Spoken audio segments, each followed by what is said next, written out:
श्री शिवाय नमस्तुभ्यम। दोस्तों, हर हर महादेव, जय श्री महाकाल।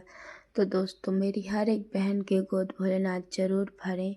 सभी मेरी माताओं बहनों की गोद खाली ना रहे, यही मेरी प्रार्थना है। तो दोस्तों, पुत्रदा एकादशी जो सिर्फ साल में 2 बार आती है, जो पुत्र देने वाली होती है, जिसका सिर्फ नाम ही पुत्रदा एकादशी है। तो दोस्तों, यह सिर्फ साल में 2 बार आती है, एक सावन के महीने में और एक पौष के महीने में। तो वैसे तो दिसंबर से जनवरी के बीच में पौष की पुत्रदा एकादशी आती है, लेकिन इस बार पुत्रदा एकादशी 30 दिसंबर मंगलवार के दिन पड़ने जा रही है। तो दोस्तों, पौष की ये जो 30 तारीख की पुत्रदा एकादशी है, वह सुबह 7:15 से चालू होकर 31 दिसंबर को शाम सुबह के 5 साढ़े 5 बजे तक समाप्त हो जाएगी।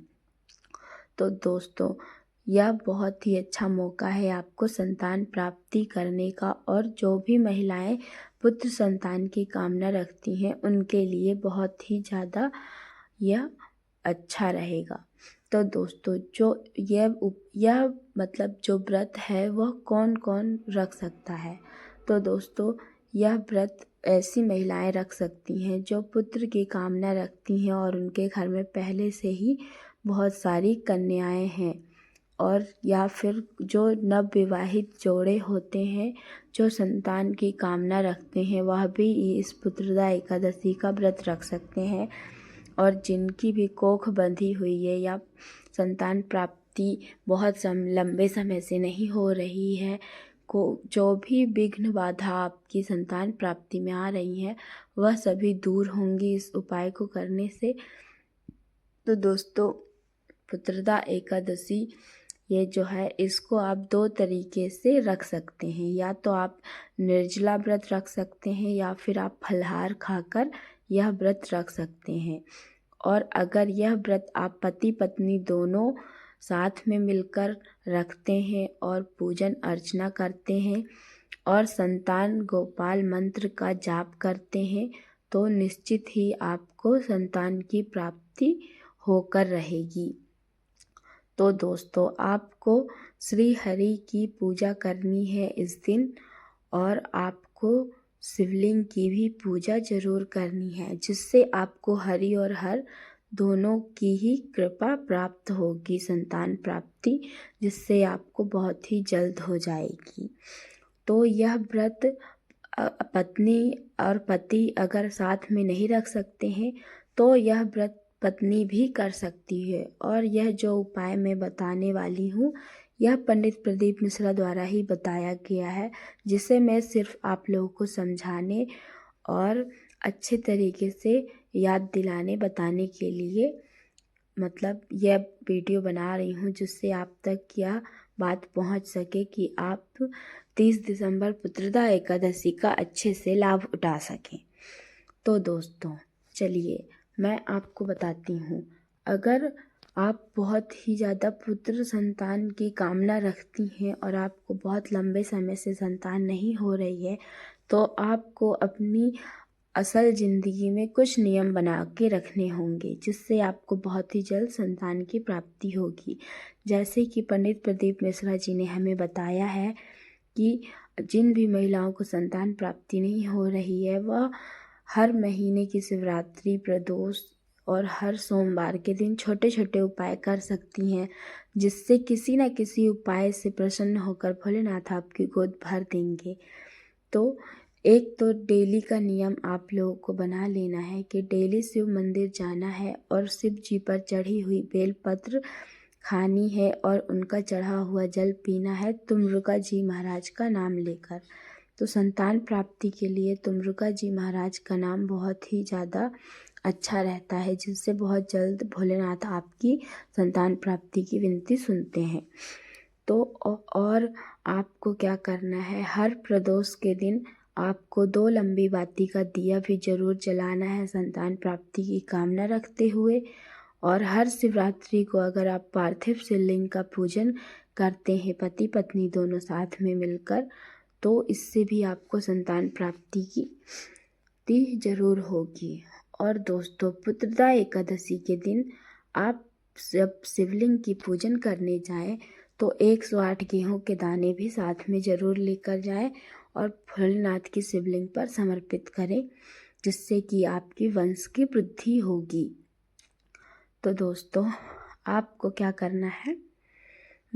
तो दोस्तों, आपको एकादशी का व्रत रखने के एक दिन पहले दशमी तिथि से ही साफ सुथरा सात्विक भोजन करना है और फिर दूसरे दिन सुबह उठकर ब्रह्म मुहूर्त में उठकर बढ़िया से स्नान कर लेना है और आपको सूर्य देवता को अर्घ देना है और तुलसी माता को जल चढ़ाना है, जिससे कि आपको इनका भी आशीर्वाद मिलेगा। और फिर उसके बाद आपको अपने घर की मंदिर में आना है और पूजा अर्चना करने के बाद जब आप अपने दिन का शुरुआत करें तो आपको थोड़ा सा फूल और सिक्का लेकर अपने घर में जो लड्डू गोपाल या श्री हरि की प्रतिमा होगी उसके सामने आपको संकल्प ले लेना है कि मैं व्रत कर रहा हूँ या कर रही हूँ। उसके बाद आपको अपना व्रत शुरू कर देना है और आपको शिव जी की पूजन आराधना करने के लिए शिव मंदिर ज़रूर जाना है।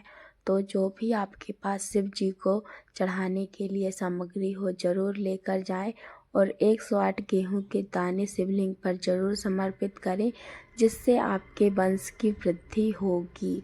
और भोलेनाथ को बेल पत्र, धतूरा, समी पत्र ज़रूर से अर्पित करें। अगर मिल जाए तो, ना मिले तो कोई बात नहीं।